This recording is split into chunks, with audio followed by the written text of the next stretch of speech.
Hi students, this lesson is about reading with accuracy and decoding plurals. We'll be reading Fluency Passage 8.11, the homework robot. Accuracy means to recognize each word you read and to pronounce it correctly so that the text makes sense to you and to your listeners. Good readers work hard to improve their accuracy. They also monitor their reading and correct mistakes they make, such as mispronouncing words.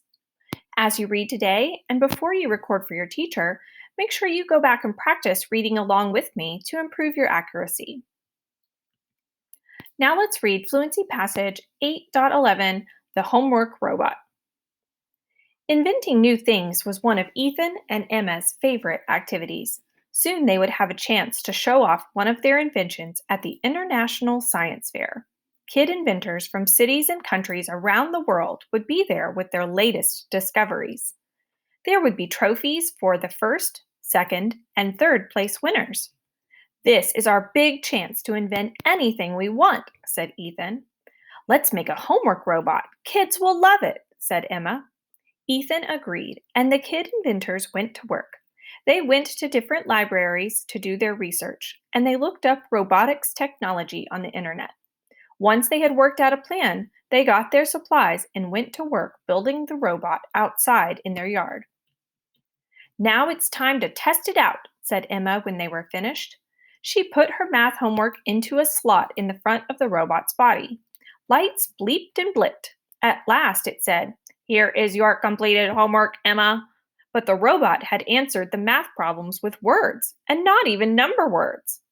"Let me try," said Ethan. He gave the robot his writing homework.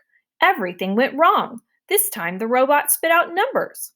Ethan said, "Maybe a homework robot isn't a good idea after all. I mean, isn't that cheating?" "I guess you're right," said Emma. So they adjusted the robot so that it could help with chores instead of homework. "That's a robot that families everywhere will love," said Ethan. Emma smiled. "I hope the judges agree." How was my accuracy? Skip the video back and practice reading along with me. As I was going through the passage, I noticed quite a few words that were plurals. And they were special kind of plurals that used to end in Y, but when they become a plural, they now end in IES. The plural of a base word ending in the consonant Y is usually formed by changing the Y to I and then adding ES. Here are two examples. If I start with the word pony, to make it plural, I drop the Y and add IES, ponies. Or the example baby, drop the Y, add the I, and then say IES, babies. Let's look at the plurals and practice decoding them from the passage. Activities, cities, countries, discoveries, trophies, libraries. Notice that all of these first set, the IES is pronounced ease.